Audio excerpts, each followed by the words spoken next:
Now let's talk about J.C. Tretter's answer in a press conference. I don't know if it was this morning or last night. Yeah, he said that the NFL, which I assume this was at the league meetings down in Irving, Texas, that you called us from. Thank you, Ian. Thank you. Thank you for that, Ian. And as we were covering that COVID conversation, it was only scheduled to be a 20-minute meeting by the NFL side from 10:20 to 10:40. They had to go talk to the NFLPA. J.C. Tretter said that the NFL wanted to cancel those games completely and not have to pay anybody. Is that because there were star players missing and they didn't think the game was going to do well? And did J.C. Tretter say we wanted to reschedule it? Was that the only thing that they talked about, or was it all part of the testing and all-encompassing thing as well that we didn't hear from JC there?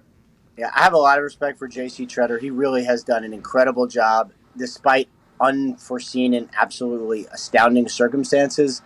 I definitely have not heard that, and I would be, the want to cancel games, nobody wants to cancel games.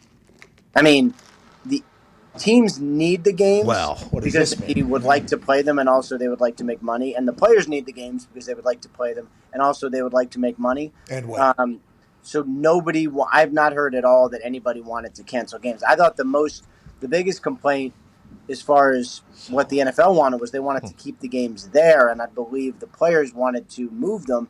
In the end, it made a lot of sense to pause, get an idea for what we're dealing with, figure out the protocols, change some things, and then play them.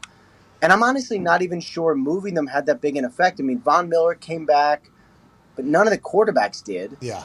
So, it really didn't matter that much, except, I had something fun to do on a Tuesday night, which is great. I mean, hindsight's obviously a beautiful thing. I think everybody knows that when they delayed it, they were hoping that all the stars and coaches would come back in time and be able to test negative. I think that is all a natural assumption.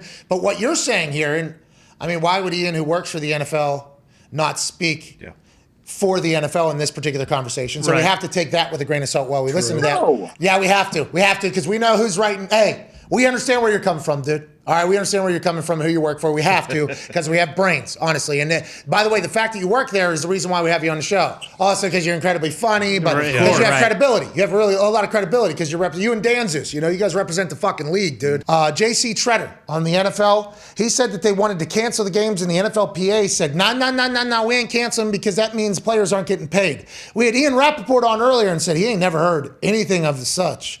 And he was in Irving, Texas, whenever this whole thing happened. This is what J.C. Tretter said in his press conference. J.C. Tretter, center for the Browns, also president of NFLPA from the players' perspective. Last week, to go to your question, the issue wasn't about how many guys we got back. Our position as a union is that we fight for wages, benefits, and working conditions. And we don't worry about competitive balance. We don't worry about standings. We don't worry about roster composition. We worry about those three things. So the NFL's position last week was that those three games were going to be canceled. They weren't going to be played. And if they weren't played, then nobody on either team was going to be paid. That's obviously an issue for us as a union when, over 18% of our player population was at risk of not getting paid last week. So our position was that we needed to make sure all games are played in order for our guys to get paid. And that was our position. We took a vote with the executive committee of the union, which voted unanimously that our position needed to be that games need to be rescheduled and not canceled. And we pushed the league for that resolution. Okay, so mouse right on his face the entire time.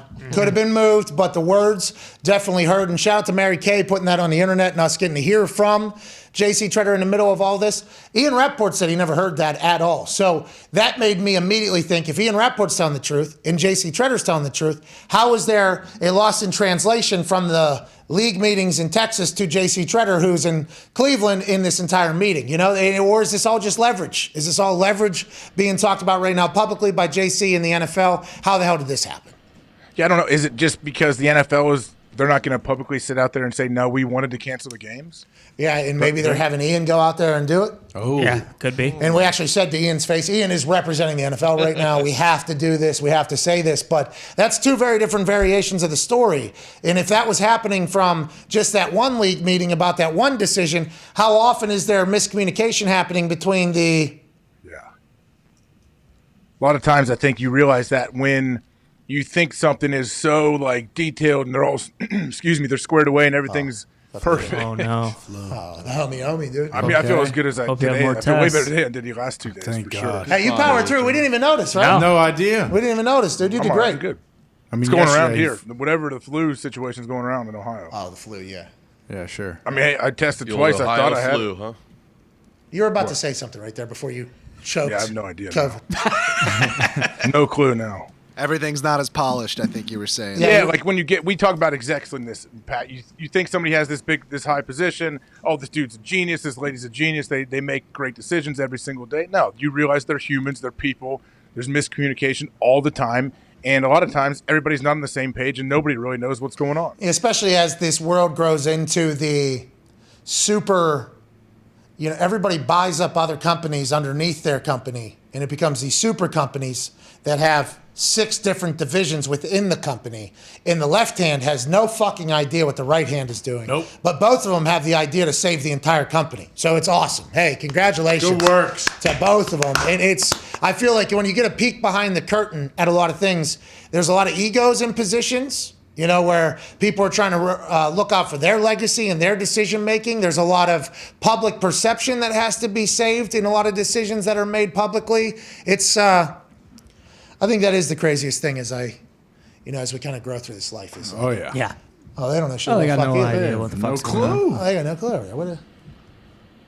What's inspiring? I mean, if you can fucking do it, we can do it.